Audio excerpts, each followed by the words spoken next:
이걸 모르시면 왜 숫자를 세는 거지?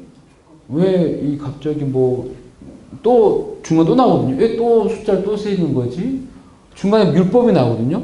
율법 4개 나왔던 거 아닌가? 왜 또 나오지? 그런 생각을 들 수 있어요. 그래서 근데 우리가 사실을 아시지만 한 번 말해서 되는 게 아니잖아요. 아이들도 마찬가지잖아요. 한 번 말하고 또 말하고 또 말하고 언제까지 말을 해야 되느냐 싶을 정도 말을 해야 들을까 말까 하잖아요. 민수기도 바로 그런 것들이 많이 있어요. 그래서 민수기 보면 광야 여정, 그 안에 있는 백성의 불순종, 그리고 백성의 불순종에도 불구하고 신실하게 약속을 지키시는 하나님에 대한 내용들이 나와 있는 것이죠.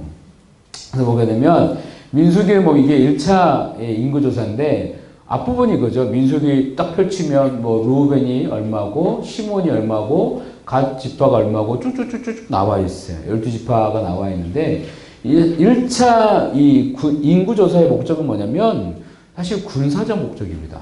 그러니까 적이 쳐들어왔을 때 어떻게 대응하는가. 근데 민수기에는 전쟁이 많이 나오진 않아요. 많이 나오진 않습니다. 학자들은 1차 인구조사의 목적이 군사적 목적이다라고 말을 해요. 그래서 군대에 나갈 만한 사람들 모집을 하는 거죠. 그래서 루벤은 몇 명이다. 20명 이상 되는 사람이 몇 명, 46,500명이다. 시몬 59,300명이다. 이렇게 말을 할 수가 있는 것이죠. 그래서 제가 이제 아까 아침에 넘버즈를 말씀드렸는데 이 민수기의 또 다른 이름은 사실은 광야에서라는 뜻이 있습니다. 광야에서. 그러니까 히브리어 성경을 보게 되면, 그러니까 마소라 텍스트라고 그러는데 히브리 성경을 보게 되면 광야에서라는 이름으로 불려지게 돼요. 광야에서라는 이름으로. 그래서 이 광야에서라는 뜻을 통한 뭘 알 수 있냐면 이 광야에서 이루어지는 이 성경이 출애굽기, 레위기, 민수기, 신명기 다 광야에서 일어납니다. 광야에 일어나는 거예요. 광야에서 일어난 일들의 연속성상에 사실 민수기가 있는 것이죠. 민수기가 광야에서라고 이렇게 불려질 수 있는데 이렇게 이게 히브리어예요. 이 민수기 1장 1절입니다. 민수기 1장 1절.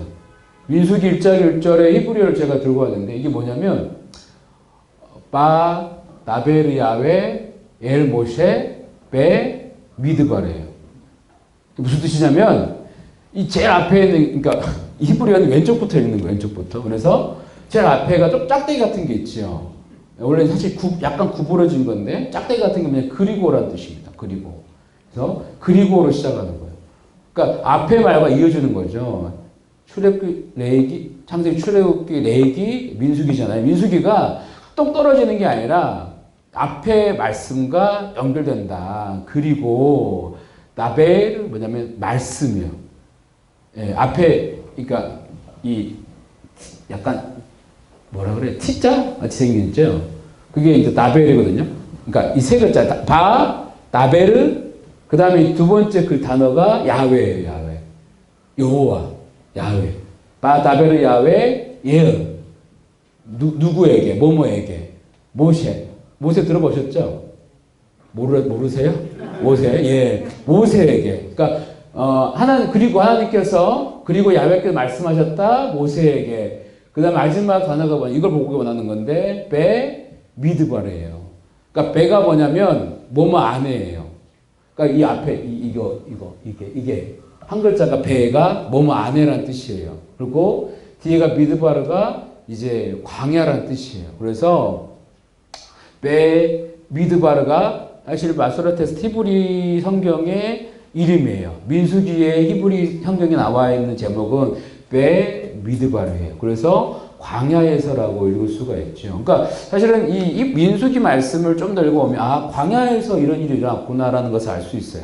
근데 우리가 넘버스라고 하게 되면 숫자 관련된 건가? 라고 이해를 하시겠지만 사실은 광야에서 일어난 일들에 대해서 기록한 책이 바로 민수기다라고 말씀을 드릴 수가 있는 것이죠. 그래서 이 38년 거의 40년 가까운 세월 동안 무슨 일이 있었는가 그것을 기록한 것이 민수기라는 거예요. 그러면 궁금한 게 있죠? 왜 그럼 우리나라 성경은 민수기예요? 왜 영어 성경도 넘버스로 되어 있죠? 라고 궁금할 수 있는데 그게 뭐냐면 이제 우리는 지금 성경이 있으면 복사하면 되잖아요. 복사하거나 출력을 하면 되잖아요. 근데 이 당시에는 복사기가 없잖아요. 복사기가 없으니까 손으로 썼어야 된다고요. 그러니까 현으로 썼을 때 이제 알렉산더 대왕이 이게 다 지배를 하잖아요. 알렉산더가 이제 그 땅을 정복한 다음에 알렉산더가 뭐가 있었냐면, 사실 알렉산더는요, 헬라, 그리스 문화를 전파하는 게 목적이었어요. 땅을 다스리는 게 목적이 아니라 헬라의 그 스스로 생각하기를 우수한 문화를 전파하는 게 목적이었었어요. 그래서 각 지방마다 뭐 우수한 것을 흡수해서 헬라 말로 바꾸기를 원했었어요. 그래서 히브리 성경을 헬라 말로 바꾼 게 70인역이라고 그럽니다. 70인역. 혹시 들어보셨을까요? 아, 예, 그래요. 몰라도 그냥 아는 척하세요. 몰라도 그래요. 예, 70인역이라 그래서 그 헬라어로 바뀌어진 게 그거예요. 근데 그 로마가 온 나라를 지배했잖아요. 그렇잖아요. 쳐는 소리세요? 그러잖아요. 그러니까 이 헬라어로 된 거를 로마가 흡수하면서 그걸 퍼뜨린 거예요. 근데 그거 바꾸면서 민수기를 이제 그 번역하면서 숫자라 관련된 이 말을 바꾼 거예요. 그래서 이제 그 말이 이제 번역되면서 넘버수로 바뀌게 되고, 우리나라도 왜 그 영어로 된 걸 받아들였기 때문에 민수기라고 이름을 지어진 거죠. 근데 다시 말씀드렸지만 히브리 성경을 보게 되면 베 미드바르, 광야에서라는 제목으로 이렇게 나와졌다는 것이죠. 그래서 이 광야에서 어떻게 구분될까? 시간에 따른 구분에 따르면 1장부터 거의 10장까지는 2년, 그러니까 출애굽한 지 2년, 출애굽한 걸 말하는 거예요. 출애굽한 지 2년 1월부터 2월 29일까지. 그러니까 좀 자세하게 기록됐죠. 자세하게. 그러니까 뭐 숫자를 세고 뭐 어떻게 되면 쭉 나와 있고, 10장부터 21장까지는 38년의 기간이 들어가 있어요. 근데 이것만 보면 되게 억울하죠. 어떤 데는 뭐 거의 20일 만한 된 걸 10장에 기록했는데 38년 내 기록된 거의, 이것도 10장 가깝게 되잖아요. 그러니까 성경은 역사 기록물이 아니라는 거예요. 분명히 말씀드리지만 성경은 역사 기록물이 아닙니다. 하나님 보시기 중요한 거는 자세히 기록하게 있고, 그렇지 않은 건 그냥 슉 넘어간 게 있어요. 그리고 21장부터는 이제 마지막까지 이제 가나안에 들어가기 직전까지의 그 일이 기록되어 있는 것이죠. 그때 막 다시 뭐 법이라든지 이런 관련된 내용들이 들어가 있어요. 그리고 장소에 따른 구분은 신의 산 주변에 있는 광야에, 신의 광야에 있는 것이 10장까지 있고, 그 뒤에 21장까지 가데스 주변 지역에서 일어난 일들이 벌어져 있습니다. 그리고 21장부터 마지막까지는 가데스에서 모압으로 가서 거기 가나안에 들어가기 직전까지의 일이 바로 이렇게 세 개로 구분할 수가 있어요.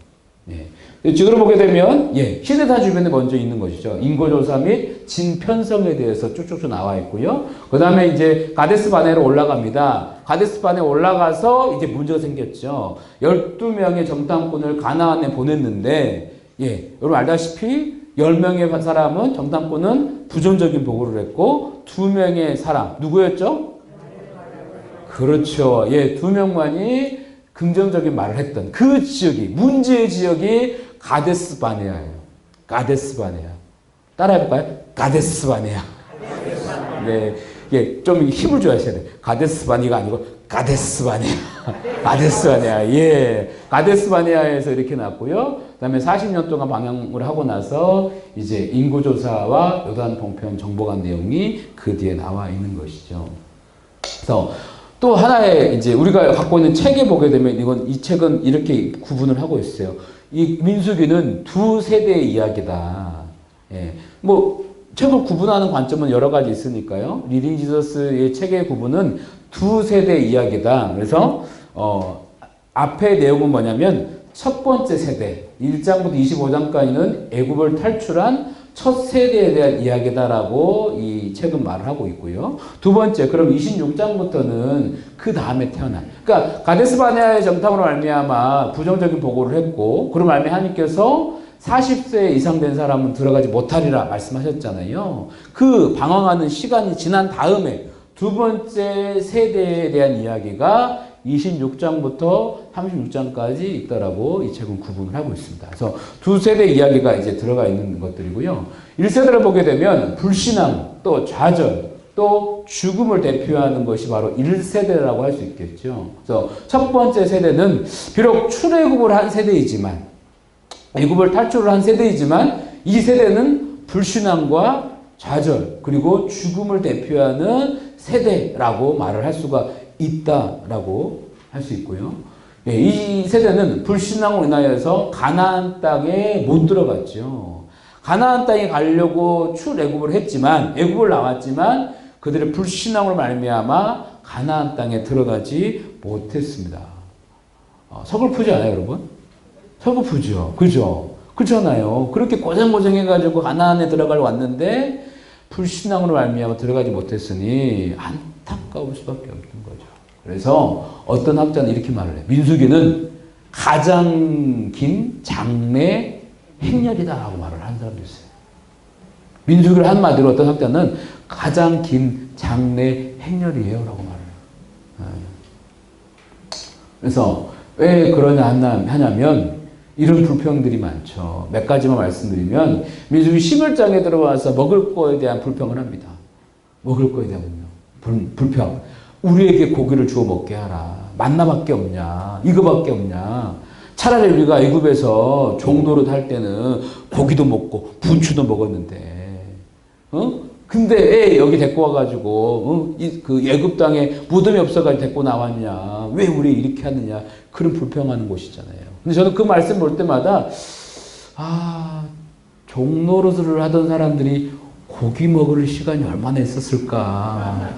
그런 생각을 해요. 그냥 뭐 얼마나 먹었을까?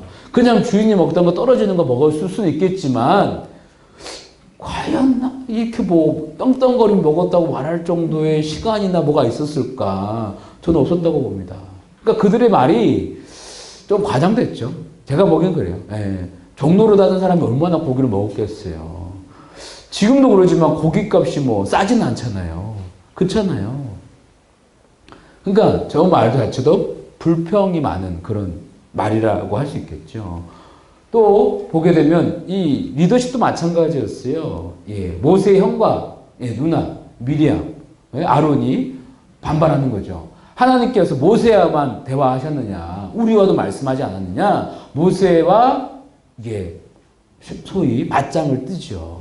대등하게. 너만 좀 하나님만 너만 하나님을 대화하니? 나도 할 수 있어. 우리도 했어. 너만 리더야? 나도 리더야? 라고 부딪히는 내용이에요. 그러니까 이 리더십들도 모세의 리더십에 반항을 하는, 이의를 제기하며 불평을 하는 것이 민수기에 나와 있고요.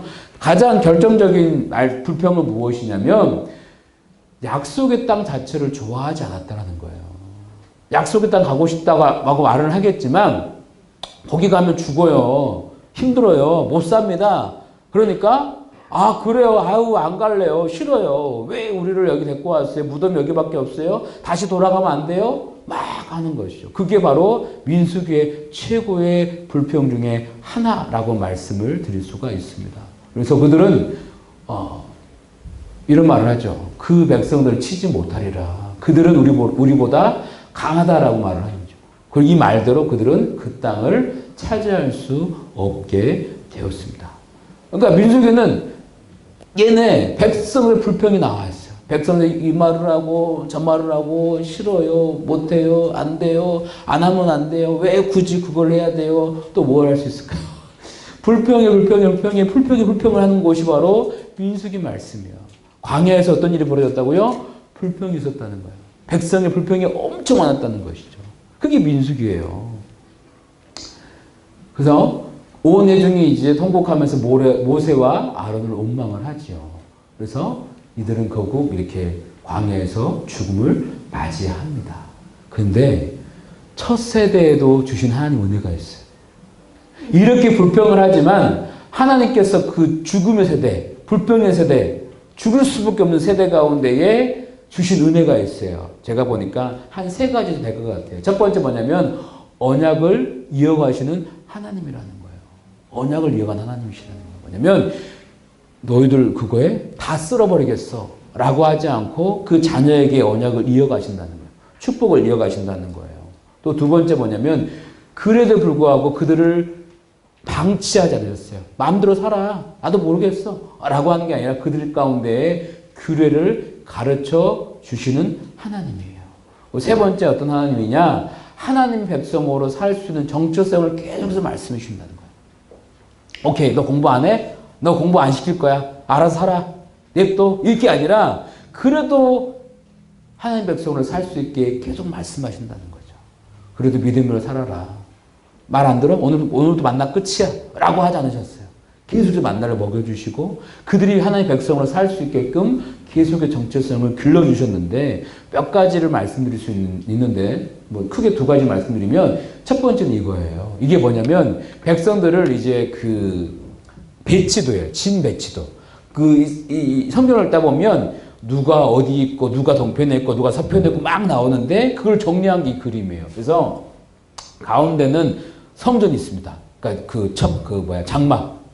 장막이 있어요. 지성소가 거기 가운데 있는 거예요. 이 지성소를 가운데로 놓고 머물 때 이 배치도로 있는 거예요. 그래서 북쪽에는 납달리, 단, 아셀이 있고 그 반대쪽 남쪽에는 갓과 루벤, 시몬이 있고 동쪽은 이사갈, 유다, 스불론이 있고 서쪽은 베냐민, 에브라임, 므낫세가 이렇게 진을 치고 있는 거예요. 어디를 중심으로요? 하나님의 장막을 중심으로 지성소를 중심으로 딱 있는 것이죠. 그리고 그 안쪽에 이제 레위인들 또 이제 모세와 아론의 후손들 이게 가운데 이렇게 주변에 있고 그 옆에를 이렇게 12지파가 감싸고 있는 것이죠. 이렇게 하나님 중심으로 살게 만들었다는 거예요. 그리고 이동할 때는 마찬가지로 탁 해서 이동할 수 있는 것인데 사실 성막이라는 것이요. 지금처럼 텐트 이런 개념이 아니에요. 텐트 이런 개념이 아니에요. 그러니까 이거를 다 분리해야 돼요. 그러니까 이동을 한다 그러면 다 분리를 해야 돼요. 천막을 걷고 다 이렇게 기둥 같은 걸 다 뽑고 정리하고 이동을 해야 돼요. 그러니까 쉽지 않아요. 그러니까 레위인 보면은 2630명이 접히는 물건을 들고 간다 말을 하잖아요. 그러니까 쉬운 게 아니에요. 그 아이들 데리고 캠핑 가보셨어요? 옛날에? 어렸을 때? 쉽지 않아. 캠핑, 천막 치는 거, 텐트 치는 거 쉽지 않잖아요. 요즘 많이 좋아졌다 그래도 저도 못 하겠더라고요. 힘들어가지고, 캠핑 어려운데, 캠핑에 비할 게 아니라니까요.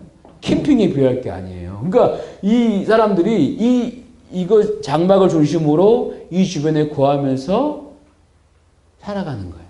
하나님께서 너희들은 나와 함께 있다고 말씀하시는 거죠. 말 안 들어? 저리 가. 그게 아니라 그래도 장막 옆에 거하게 해 주신 게 바로 이거예요. 또 하나 증거를 말씀드리면 이 사람들은요. 약속의 땅을 행하기 위해 아까 말씀드렸죠. 그리고 옷자락에 청색수를 달게 했어요.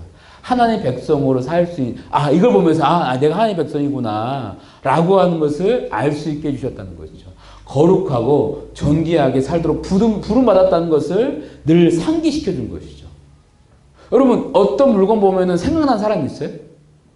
아니면 어떤 음식 보면 이거 아무개가 진짜 좋아하는 건데 그러니까 흔한 거 말고 밥 드시면서 이 밥 누가 좋아하는데 그러진 않잖아요. 이런 중국집 갔는데 이 짜장면은 우리 권사님 되게 좋아하는 건데 탕수육 먹을 때 이거 우리 목사님 좋아하는 건데 이런 생각 하잖아요. 그런 것처럼 옷자락 끝에 청색수를 달았어요. 그래서 이거 보면서 내가 하나님의 백성이구나 라고 하는 것을 계속해서 기억할 수 있게 해 주신 거죠. 그게 바로 첫 번째 세대에 주신 약속 중에 하나이고 이거예요. 그러니까 버린 게 아니라는 거예요. 버림받은 족속이 아니라는 거예요. 이거 하나 보실래요? 처음 보셨죠? 이게 뭘까요? 여러분? 이게 PPT라 좀 잘 안 나오는데 목걸이 같은 거예요.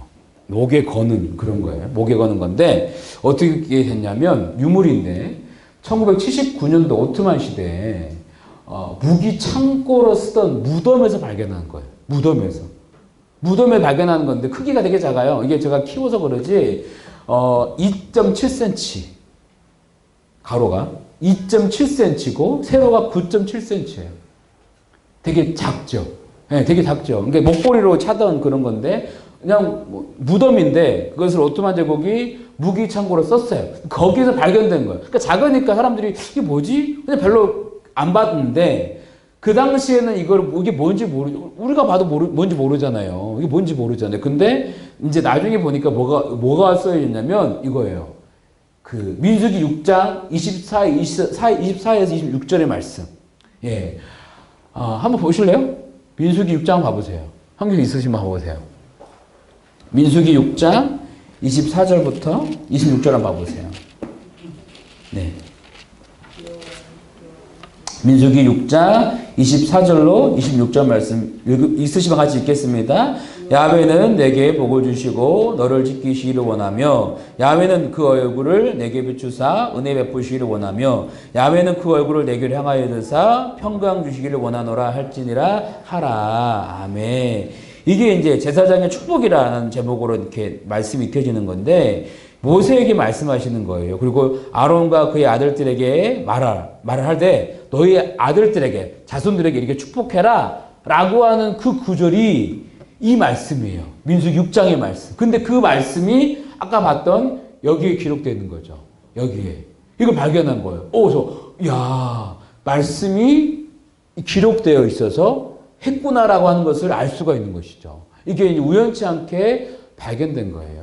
그러니까 흔하게 발견된 게 아니라 우연치 않게 여기서 발견됐는데 민수기에 있는 그 제사장의 축복의 말씀이 기록되어 있구나. 여기 있구나. 라고 하는 것을 알 수가 있는 것이죠. 예. 그러니까 사실 우리가 민수기를 되게 힘들게 읽는데 근데 민수기에는 이런 축복의 말씀도 들어있어요. 예, 들어있습니다. 그래서 이 민수기의 말씀을 가지고 이스라엘 백성이 살았구나 라고 하는 것을 알 수가 있는 것이죠. 이제 2세대를 보겠습니다. 1세대가 지났어요. 예, 2세대를 보면 새로운 세대, 소망과 생명을 상징을 하죠. 그러니까 저는 사실 아까 처음 학자가 그 민수기를 향하여서 세상에서 가장 긴 장래 행렬이라 말을 하는데 저는 그렇지 않다고 봅니다. 왜냐하면 장래 행렬은 그걸로 끝이거든요. 장래가 나면 그걸 끝이잖아요. 근데 민수기는 그걸로 끝나는 게 아니라 2세대, 새로운 세대, 소망과 생명을 상징한 세대가 등장하기 때문에 저는 그 장래 행렬이라는 말에 동의하지 않아요. 그리고 이 두 번째 세대는 약속의 땅을 볼 것이라고 하나님께서 말씀해 주셨죠. 이 두 번째 세대가 새로운 세대이고 소망이고 생명을 상징할 수 있었던 이유는 뭐냐면 하나님의 전적인 은혜라고 말씀해 주셨어요. 하나님의 전적인 은혜로 말미암아 그 세대가 새롭게 나아갈 수가 있는 것이고 하나님의 은혜로 말미암아 가나안 땅에 들어갈 수가 있는 것이죠. 그렇기 때문에 장래 행렬이 아니라 은혜의 세대요, 축복의 세대요, 생명의 세대라고 말씀을 드릴 수가 있습니다. 아멘. 예. 보세요. 근데 그 중에서 이제 안타까운 일이 벌어지죠. 예, 발람이라는 선지자가 이스라엘을 저주하게 하는 그런 구절이 있는데, 예, 모압 왕 발락이 이스라엘이 두려워서 발람에게 그들을 저주해 달라고 말을 합니다. 예. 예. 그러니까, 모압 왕, 나름대로 그 지역의 왕이잖아요. 근데 이스라엘과 전쟁을 하기도 전에 두려운 거죠. 그리고 그로 말미암아 발람을 불러가지고 그들을 저주해달라고 말을 하는데 이 발람이 저주를 못하죠. 저주를 못해요. 도리어 축복을 합니다. 이스라엘이여 내 거처들이 어찌 그리 아름다운고. 그러니까 모압 왕이 계속 이 발람을 옮기죠. 중간쯤 보게 하고 이스라엘 백성 중간쯤 보게 하고 그래도 못하니까 꼬리를 보여주면서 저주해달라고 말을 하죠. 그러니까 희한하더라고요. 아니 다 봤잖아요. 다 봤는데 다 본 상태에서는 저주를 못하다가 중간쯤 보면은 그때 저주할 수 있을까? 어렵죠. 앞에 봤는데 꼬리를 보면 저주할 수 있을까? 그렇지 못하죠. 눈 가리고 아웅하는 거예요. 근데 그렇게라도 모압 왕은 이스라엘을 저주하고 싶었던 거예요. 그래서 그걸 보게 되면 내가 그를 보아도 이때 일이 아니며 내가 그를 보아도 가까운 일이 아니로다. 그 성경에 나온 발람의 말입니다. 이스라엘 향한 한 말인데요. 한 별이 야곱에게서 나오며 한 규가 이스라엘에게서 일어나서 모압을 이쪽에서 저쪽까지 쳐서 무찌르고 또 셋의 자식들을 다 멸하리로다. 그의 원수 에돔은 그들의 유산이 되며 그의 원수 세일도 그들의 유산이 되고 그와 동시에 이스라엘은 용감히 행동하리로다. 다 같이 합니다. 주권자가 야곱에게서 나서 남은 자들을 멸절하리로다 하고. 아멘. 그러니까 이 발락의 그 잔꾀가 통하지 않는 거예요. 발람이 와서 기껏 하는 말이 그들을 저주하는 말이 아니라 그들을 축복하는 말. 도리어 모압이 망할 것입니다 라고 하는 말이 성경에 기록된 것이죠. 그러니까 하나님이 이스라엘 백성들을 버렸다라고 말을 할 수 없는 거예요. 그들이 불순종하고 말도 듣지 않고 불평을 했음에도 불구하고 하나님 참 매정하시네. 어떻게 그 불러온 사람을 그냥 다 버리시냐. 근데 그게 아니라는 거예요. 그게 아니라는 거예요. 그 끝까지 하나님 그 세대를 사랑하시고 붙들어 주시고 이끄셨다라고 우리가 자신 있게 말할 수 있는 것이죠. 그러니까 누가 여러분을 향하여서 아유 그렇게밖에 못하니? 예수 믿는 사람이 그밖에 못하니? 라고 말을 해도요. 그 말에 주눅 들지 마세요. 하나님 나를 축복하신다. 나와 함께 하신다. 여러분들이 이 민수기에 있는 백성보다 훨씬 낫잖아요. 우리는 그렇게 불평하지도 않잖아요. 그래도 기도하잖아요. 그래도 감사하잖아요. 그러니까 그런 말에 넘어가지 마시라고요. 그런 말에 혹하지 마시고 나를 사랑하시는, 나를 붙드시는 하나님 바라보고 나아가시를 축원드리겠습니다. 그래서 그 발람이 넘어갔어요. 발람이 저주함을 넘어갔어요. 근데 문제는 뭐냐면 이스라엘 백성 스스로가 죄에 빠졌어요. 이스라엘 백성 스스로가 이 음행의 죄에 빠지게 된 거예요. 두 가지 다 영적으로 또 육체적으로 둘 다 음행의 죄에 빠졌어요. 이스라엘 백성 스스로가 이 모압 지방의 그 신이었던 바알볼에게 절하는 우상 숭배하는 그 죄에 빠지게 된 것이죠. 첫 번째는 육체적인 그 음행이에요. 이방 여인들과의 음행이 있습니다. 이방 여인들과 음행. 예. 어떤 사람은 그래요. 이 이방 여인과 음행을 해서 혈통에 문제가 생겼다. 그래서 하나님이 싫어했다라고 말을 하는데 저는 그렇게 보지 않습니다. 이방 여인과의 어떤 음행은 단순하게 핏줄의 문제가 아니에요. 이방 민족이 있느냐 없느냐 문제가 아니에요. 사실 여러분 출애굽을 할 때에도요. 이방 족속이 있었어요. 이스라엘 백성만 출애굽을 한 게 아니라 함께 했던 다른 족속도 같이 옛날 성경은 잡족이라 나와 있는데 잡족들과 함께 출애굽을 했어요. 그러니까 단순하게 이 사람들과 함께 있었다 그래서 벌을 하신 게 아니라는 거예요. 혈통의 문제가 아니라는 거예요. 그들은 스스로 바알볼에 가담을 했어요. 음행을 한 거죠. 이 바알볼의 뜻이 뭐냐면 부홀의 바알. 바알이란 뜻이 신이란 뜻이 신. 예, 신이에요, 신. 뜻이 신이에요. 그러니까 바알의 신, 바알볼에게 그들이 절한 것이죠. 그들이 음행에 빠진, 그냥 단순하게 뭐 핏줄 때문에 그렇다, 절대 그러지 않습니다. 음행에 빠진 거예요. 음행에 빠진 거예요. 육체적으로, 영적으로 음행에 빠졌기 때문에 하나님께서 그들을 벌하신 거죠. 되게 화를 내신 것이죠. 하나님은 사랑하시지만 분명하게 그것은 엄격하게 구분하고 계시는데 이로 말미암아서 24,000명이 죽습니다. 24,000명이 죽어요. 그리고 이 바알볼의 죄에 빠지게 한 것은 발람의 잔꾀였거든요. 그래서 이 이스라엘 백성들이 모압 땅을 정복한 다음에 발람을 죽인 이 말씀이 기록됐어요. 31장 8절에 발람이 죽음을 당했다는 내용이 기록됐습니다. 그러니까 여러분 하나님과 반대되는 것을 할 필요가 없어요. 그게 돈이 뭐가 중요합니까? 이 발람이 그 모압왕 발락에게 돈을 받았겠죠. 근데 그거 있으면 뭐 하겠어요? 죽음을 당하는데요. 그러니까 물질이 중요한 게 아니라 하나님 뜻 가운데 살아가느냐 못하느냐 그게 중요한 것이죠. 31장 8절에 이 바알볼의 주도자였던 꾀를 흘렸던 발람이 죽은 사건도 기록되어 있어요. 그러니까 이 광야에서 이 미드바레에서 무엇을 행하느냐 정말 중요한 거죠.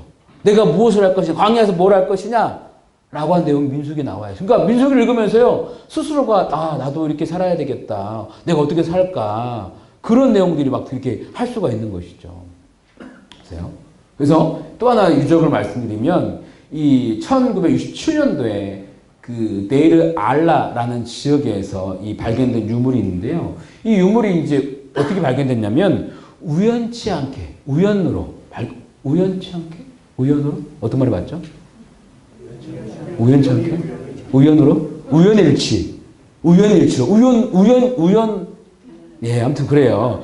아무튼 의도치 않게 발견됐어요. 그래서 지진이 났어요. 이 지역에 데이르 알라라는 지역에 지진이 났어요. 지진이 났더니 이 벽이 이렇게 지진이 나가지고 무너진 거예요.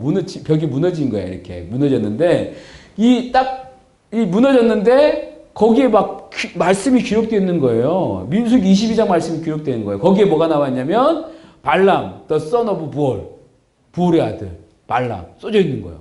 이게 뭐지? 그러면서 보게 된 것이죠. 예, 선지자 부올의 아들 발람 이렇게 해서 민수기 22장 내용이 기록되어 있는 거예요. 근데 이제 벽이다 보니까 지진으로 무너지다 보니까 이게 막 선명하게 막 드러나지 않고 내용까지 막 다 드러난 게 아니라 선명한 것은 거기 이거 발람 부올의 아들 더 선지자 이거는 정확하게 기록되어 있는 거예요. 그래서 그때 사진을 보면 이렇게 돼 있어요. 이렇게 위에 게 이제 그 벽에 있는 벽의 그림이고 밑에 건 탁본을 뜬 거예요. 탁본. 그러니까 이제 말씀이 이렇게 이제 다 지워지니까 이걸 이제 대가지고 탁본을 뜬다 하잖아요. 그 탁본 뜬 내용이 여기 나와 있는 그게 이제 민수기 22장의 내용이고 이제 지금 보면 화살표 된 거 보이시죠? 여기 화살표. 여기에 있는 거고 저기 위에 하얀 네모 보이세요? 하얀 네모? 그게 똑같은 위치예요. 똑같은 위치. 같은 거예요. 그래서 여기에 이제 발람, the son of Beor, the divine seer is he 써져 있는 거죠. 히브리어로. 그래서 발람이라는 사람 진짜 있는 거구나. 있었구나. 라고 하는 걸 알 수 있는 거고요. 이게 그러니까 이제 추적해 봤더니 이제 연대기 추적해 봤더니 언제적 이 벽인가 봤더니 주전 800년도의 일이에요. 그러니까 예수님 오기 전에 한 800년 전에 만들어진 벽에 쓰여져 있는 거죠.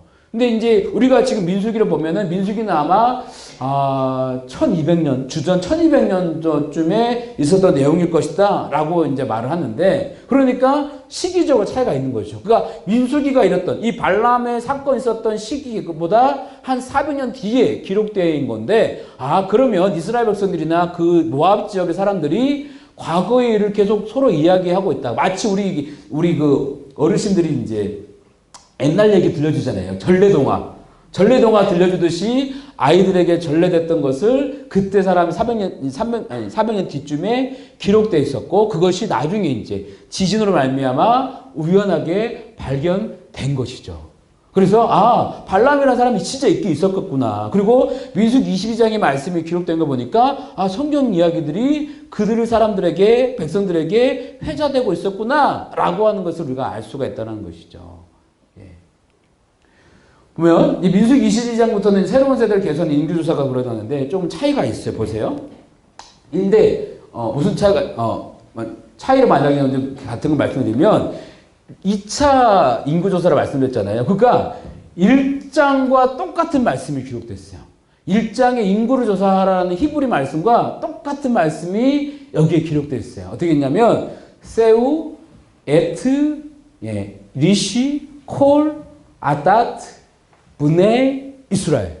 뭐냐면 이 제일 앞에 있는 거냐면 세우가 뭐냐면 높이 들다 그런 뜻인데 조사해라 인구 조사해라 이런 뜻이에요. 세우도 들어라. 에트 뭐뭐를 이리시 사람마다. 이 이시는 이제 남자를 보통 얘기해 사람. 그러니까 사람을 조사해라. 사람을 이제 세워라. 사람을 세워라. 콜 모든 야닷 족속을 분의 자손. 베인이 아들인데 분네이가 이제 자손이에요. 분네이 이스라엘. 이스라엘은 알겠죠. 이스라엘의 아들들, 자손들을 모든 사람들을 조사해라. 근데 이 중요한 거는 이 말이 1장에서 똑같다라는 거예요. 26장에서 인구 조사하라는 말과 이 말이 똑같다는 거야. 그러니까 똑같이 26장에 들어와서 통계를 냈는데 많이 말씀하셨는데 이제 2차 조사를 했었을 때는요, 이게 이 정도 숫자예요. 60만 1,730명. 근데요, 1차 때는 60만 3,550명입니다. 그러니까 많은 차이가 안 나죠. 한 180명? 170명? 180명? 그 정도 되죠. 그죠? 천인가요? 죄송합니다. 얼마나 되고. 죄송합니다. 네. 산수가 약해가지고. 네. 그렇죠. 맞아요. 얼마 차이 안 나죠. 그죠? 1000 얼마밖에 차이 안 나잖아요. 그 전체가 60만 앞자리가 똑같잖아요. 그죠? 거의 차이가 많이 안 난다는 거죠. 그러니까 총수가 거의 변하지 않고 그대로였었어요. 2차의 목적은 뭐냐면 이제 가나안에 들어갔었을 때 땅을 어떻게 분배하는가라고 하는 목적으로 인구조사를 했어요.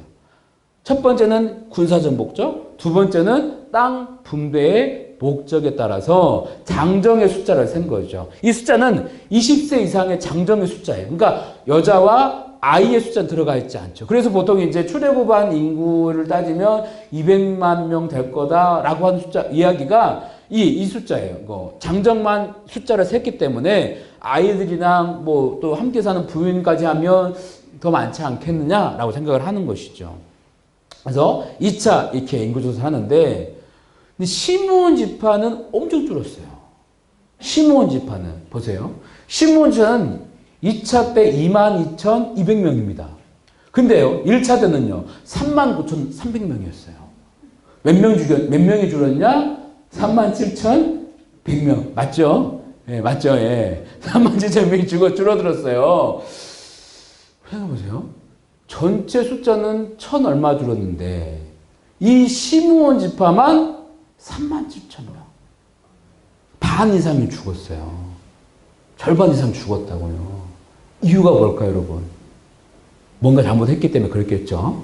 뭐였냐면 25장 14절 보면 아까 봤던 바알볼 사건과 연관되어 있다고 봅니다. 그러니까 25장 14절을 보게 되면 시므리라는 사람이 나와요. 시므리라는 사람이 나오는데 이 시므리라는 사람은 시므온 족속의 지도자였다라고 말을 해요. 성경님 제가 좀 봤는데 뭐 시므온 족속이 바알볼을 주도했다 이런 말은 안 나와요. 근데 25장 14절에 보면 시므리가 나오고 이는 시므온 족속의 우두머리였다라고 기록되어 있어요. 그러니까 이 바알볼 사건의 주도자가 시므온 지파였다라고 우리가 생각할 수 있는 거죠. 그로 말미암아 1차에 비해서 37,100명이 감소된 거예요. 그러니까 전체 수는 뭐 1,000 얼마 줄었는데 이 시므온 지파가 이렇게 줄었으니 만약 시므온 지파가 이렇게 안 줄었으면요 인구는 더 늘어났을 수도 있어요. 그러니까 우리 생각에는 40세 이상의 사람이 다 그 1세대가 다 죽었다.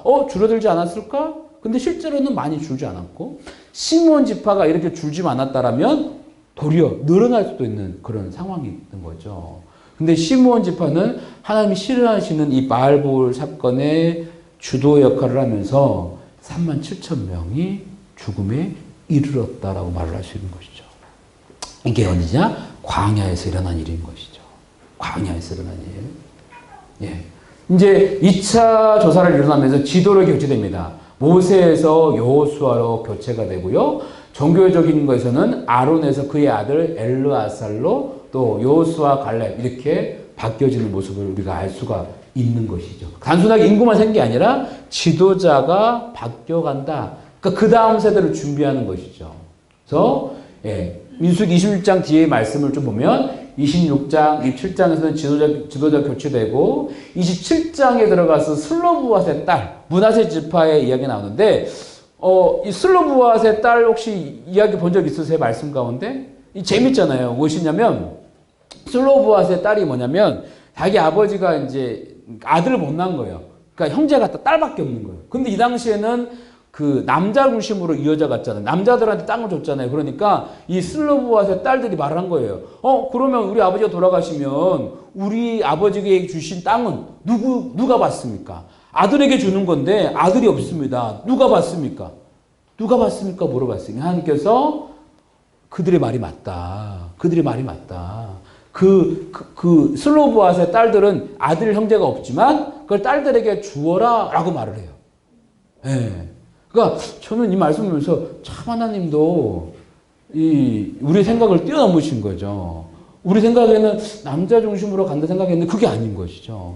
그러니까 여러분 하나님께 억울하면 물어보셔야 돼요. 얘기하셔야 된다고. 기도의 묘미가 바로 거기 있는 거죠. 그러니까 슬로바 딸들도 어쩌면 고민 많이 했을 거예요.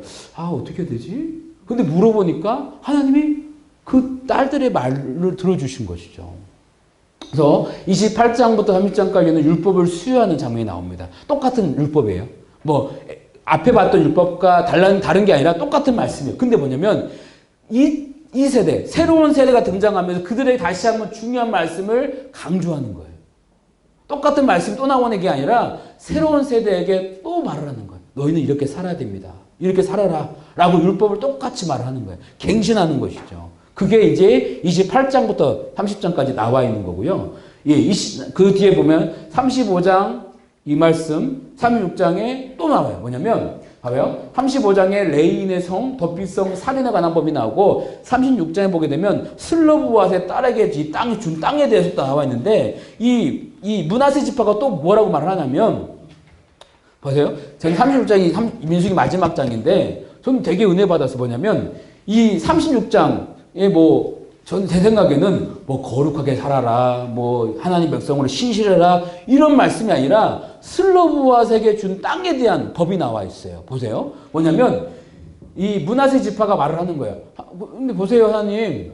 슬로브앗의 딸들에게 땅을 줬어요. 오케이, 좋습니다. 그러면, 근데 이 딸들이 만약에 다른 지파에 시집 가면은 그 땅은 누구의 땅이 됩니까? 라고 말한 거예요. 그러니까 일리가 있는 질문이잖아요. 그렇잖아요.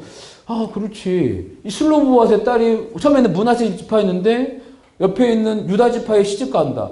그럼 그 땅은 누구 가 되지? 그럼 므낫세 지파 입장에서는 그 땅을 뺏기는 거잖아요. 가버리니까. 하나님 이건 아닌 것 같아요. 어떻게 생각하세요? 라고 물어보니까 하나님께서 그 말도 맞네. 그 말도 맞다. 그래. 그 세법이 뭐냐면 이 슬로브앗의 딸은 므낫세 지파 남자에게만 시집 가라. 이게 됐어요.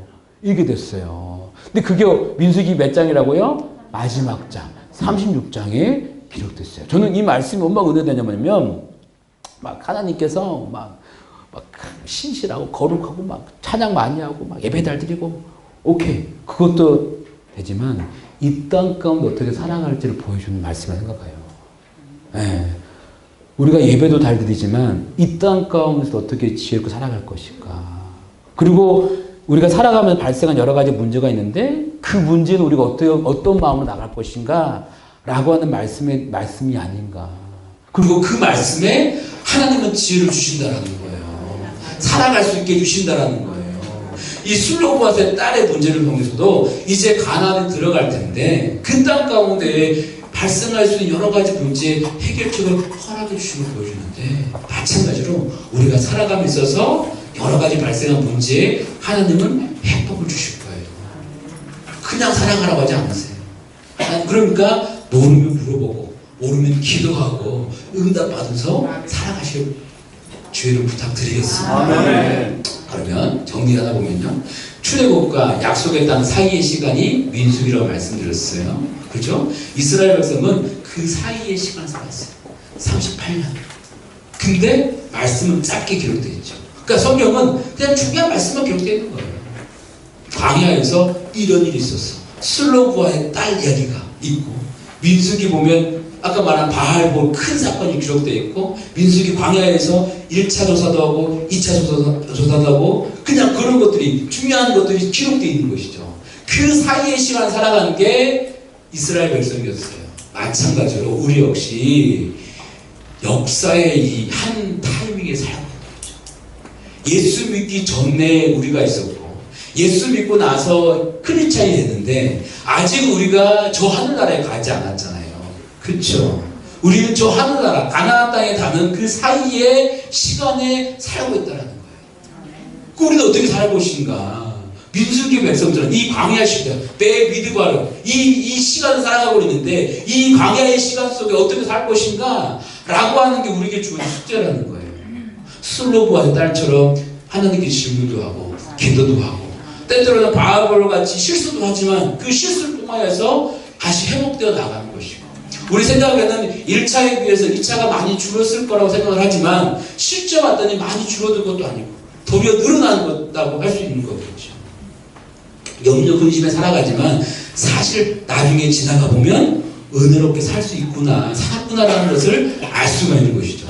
우리는 어느 시간에 살고 있는가. 그 천국에 이르는 그 사이에 우리는 있다라는 것이죠. 동일한 장소입니다. 광야. 똑같은 장소예요. 똑같은 같은 광야에서 살아가고 있어요. 근데 어떤 사람에게는 죽음의 땅이지요. 어떤 사람은 죽음의 땅이라고. 어우 힘들어요. 더워요.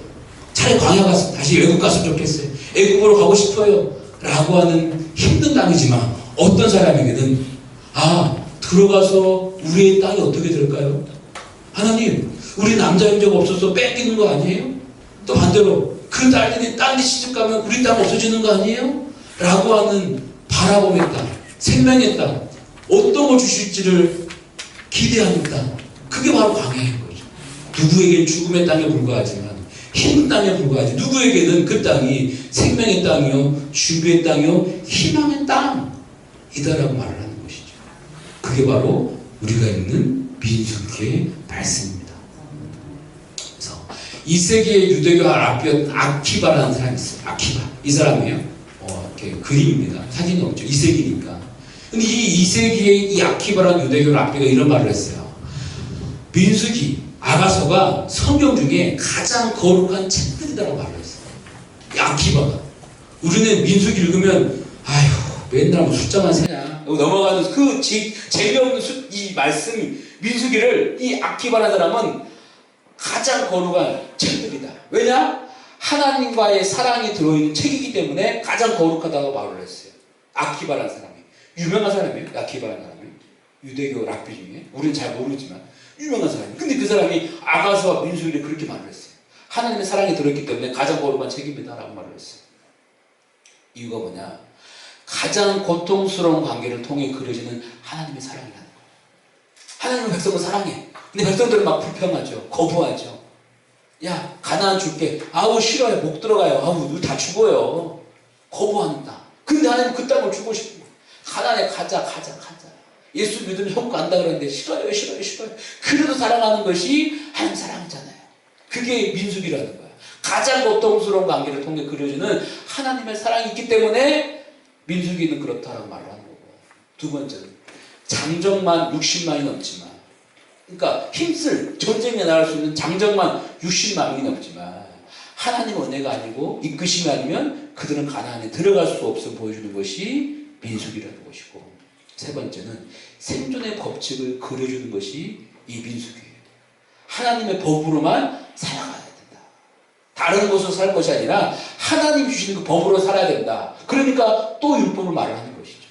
하나님의 백성이라면 이 법으로 살아가라 라고, 그렇게 해야 니들이 살 수 있어 라고 하는 게 민수기인 거고, 네 번째는 무너졌을 때 어떻게 회복할 것인가 라고 하는 것이 민수기에 걸려 있는 거예요.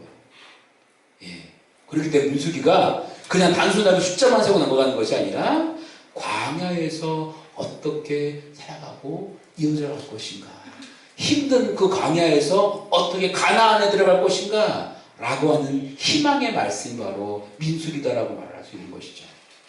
그래서 민수기 여기서 이렇게 말합니다. 민수기는 오닥노트다 라고 누가 말을 했어요. 제가 한 말은 아니에요. 민수기는 오닥노트다. 왜요? 민수기를 알면 인생의 승리가 보이기 때문이다. 그 실수를 보고 바로 잡으면 하나님의 백성으로 살 수 있기 때문에 민수기는 오닥노트다라고 어떤 사람이 말을 했어요. 그게 바로 민수기예요. 매 미드가라, 광야에서 일어난 일. 그게 바로 민수기의 말씀이고, 그 안에 수많은 사건들이 있지만 그 사건을 통해서 하나하나 우리에게 하시는 말씀이 기록된, 불평하는, 불만하는 그 백성을 끝까지 사랑하시는 하나님의 사랑, 그리고 이끌어 가시고 가난에 들여넣어 주시는 그 은혜가 그려진 것이 민수기라는 것이죠. 아멘입니까? 예. 이제 민수기 보시면 좀 은혜가 되시겠죠? 네. 그래서 민수기는 이렇게 정리를 할 수 있을 것 같아요. 혹시 질문 있으세요? 네. 그래요. 질문 있으시면 저희 강남 미대교 보시면 제가 또 아는 대로 설명을 해 드리도록 하겠습니다.